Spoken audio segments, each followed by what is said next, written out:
Je suis sous-directeur en charge des politiques de formation et de contrôle à la délégation générale à l'emploi et à la formation professionnelle. C'est une administration centrale de l'actuel ministère du Travail, de la Santé, des Solidarités et des Familles avec Catherine Vautrin et la ministre auprès de Catherine Vautrin, qui est Astrid Panosyan-Bouvet, qui est venue hier pour ouvrir la session du HFP et qui est donc notre ministre en charge du Travail et de l'Emploi.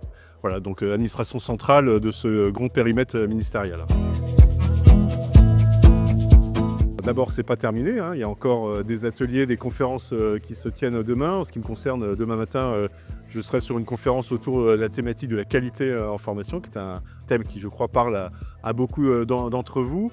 Ce matin, j'étais sur une table ronde qui a abordé des sujets un peu plus délicats sur le plan des contraintes budgétaires, les problématiques de financement, le processus législatif qui est en cours au niveau de la loi de finances, mais aussi des mesures réglementaires qui sont en préparation. Donc voilà, on a essayé d'aborder autant que possible ces sujets qui vont marquer forcément l'année 2025. Oui, alors c'est vrai que si on prend une période relativement récente, on a eu une réforme majeure d'ampleur très profonde avec la loi du 5 septembre 2018, qui a réformé donc, de manière très profonde notre système de formation et d'apprentissage. Assez vite, on a été confronté évidemment, et vous l'avez été aussi par la période Covid, ce qui fait que les organismes ont fermé leurs portes, je crois en mars 2020, ce qui a été un vrai enjeu pour nous de vous accompagner, les CFA, les organismes de formation, sur la continuité pédagogique et la continuité financière. Donc ça a été un peu les marqueurs des années 20-21. Assez rapidement, il a fallu accompagner le rebond de l'économie quand il a fallu reprendre le chemin de l'activité. Il y avait des secteurs qui avaient été complètement à l'arrêt, hein, ne l'oublions pas.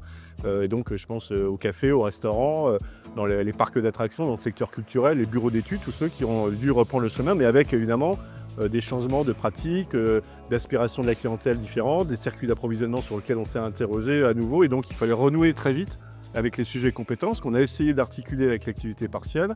Et donc on a essayé d'accompagner ce rebond de l'économie, d'autant plus qu'on a des enjeux de métiers en tension, de tension de recrutement qui sont très forts, d'où quand même le soutien de la puissance publique, aux politiques notamment d'apprentissage, d'alternance.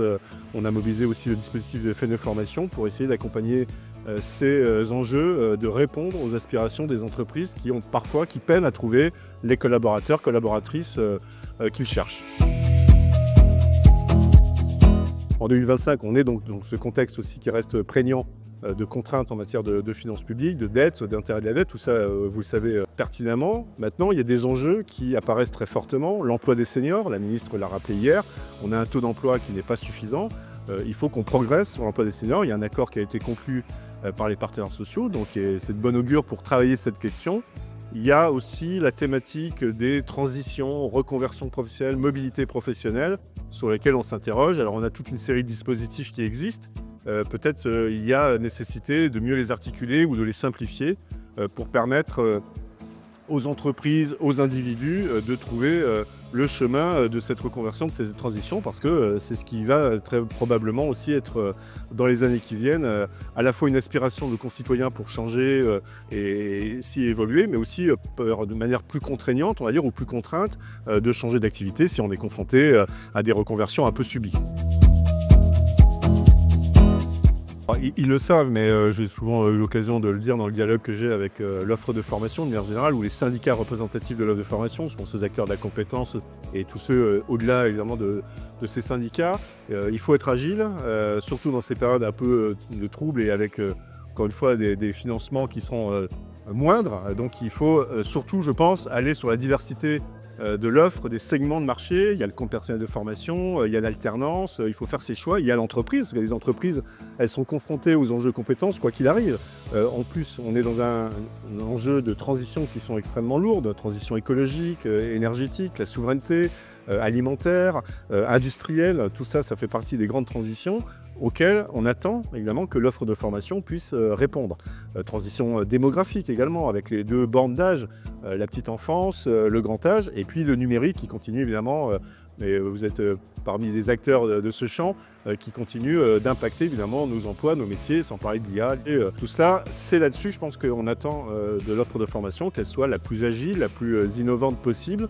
Je pense que c'est le conseil qu'on peut donner, encore une fois, avec des contraintes budgétaires qui sont réelles, que ce soit par rapport au budget des régions, de l'État ou de tous ceux qui interviennent. Je pense aux opérateurs de compétences, aux associations de transition professionnelle, etc. etc. Donc peut-être penser vraiment ces segments de marché et ne pas rester peut-être sur un seul marché et travailler l'ensemble des dispositifs qui continuent d'avancer, hein. Le CPF, on continue de le financer, l'apprentissage d'alternance, on continue de le financer. Les entreprises ont encore une fois ont des besoins.